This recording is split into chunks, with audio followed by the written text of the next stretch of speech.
Sir అసలు ఆరా అంటే ఏంటి? ఇది మన శరీరం నుంచి నిజంగా వస్తుందా? ఇప్పుడు ఎవరమైనా సరే ఆర అనేది ప్రతి ఒక్క మనిషికి గాని, ప్రతి జంతువుకి గాని ఎవరికైనా ఉంటది. వస్తువుకి గూడా ఉంటది ఆర. ఓకే. ఆరాతోటే అందరము మంచి చెడులు జరుగుతాయి. హ్మ్. ఇప్పుడు ఒక వస్తువు తీసుకుంటే దానికి ఎంతో కొంత ఆరా పవర్ ఉంటేనే అది మనం గుడికెళ్తాం మీరు బాగా చూడండి. గుడికెళ్తే విగ్రహం ఉంటది. అక్కడ దేవుడుంటాడు. హ్మ్. ఆడికి పోయేస్తే నాకు మంచిగయింది అంటారు అందరు. హ్మ్. ఎందుకంటే అక్కడ ఆ విగ్రహంలో ఉన్న పవర్ అంటే ఆరా అంటే మనకు తెలవకుండానే మన చుట్టూ కొంత ఆరా ఇట్లా ప్రొటెక్ట్ ఉంటది అందరికి. హ్మ్. అయితే మామూలు దేవుని దగ్గరికి అందరూ వెళ్ళడం ఎందుకంటే ఆరా పెంచుకోవడానికి ఎళ్లి ప్రదక్షిణ చేస్తే హ్మ్. అక్కడ దేవుని యొక్క ఆరా అనేది మన శరీరానికి అబ్జర్వ్ చేసుకుంటది. ఓకే. దాని మీద గుడికి పోయినాక మంచిగయినమంటారు అందరూ. అలానే హ్మ్. మనందరికీ ఆరా ఉంటది.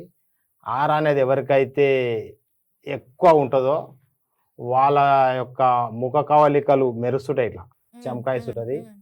వాళ్ళ మాట అందరింటరు. వాళ్ళు ఏం జెప్పినా లోకం ఇంటది. వాళ్ళు ఏది జేసినా చెల్తది.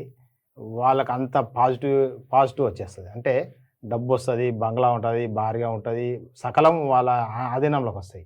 ఓకే. అయితే ఆరా అనేది మన శరీరంలోకెళ్ళి బయటికొస్తుంటది. హ్మ్. ఎట్లా అంటే మనం విశ్వంతో కనెక్ట్ అయి ఉంటాము. హ్మ్. నవగ్రహాలు, ఈ పంచభూతాలతోటి మన శరీర నిర్మాణం అయింది. హ్మ్. ఆ యొక్క ఎనర్జీ మన శరీరం అబ్జర్వ్ చేసుకుంటది ఎప్పుడు. హ్మ్. అంటే సూర్యరశ్మికెళ్ళొచ్చే ఎనర్జీని, ఈ పంచభూతాల యొక్క ఎనర్జీని మొత్తం మన శరీరం ఎప్పుడు అబ్జర్వ్ చేస్తుంటది. ప్రతి క్షణము. మనం పండుకున్నా, లేచినా, కూసున్నా, రాత్రి పగలు ఎప్పుడు అబ్జర్వ్ చేస్తుంటది. దాంతోటి మన శరీరం యొక్క ఆరా అనేది బూస్టింగు ఎవాపరేట్ అయితుంటది బయటికి.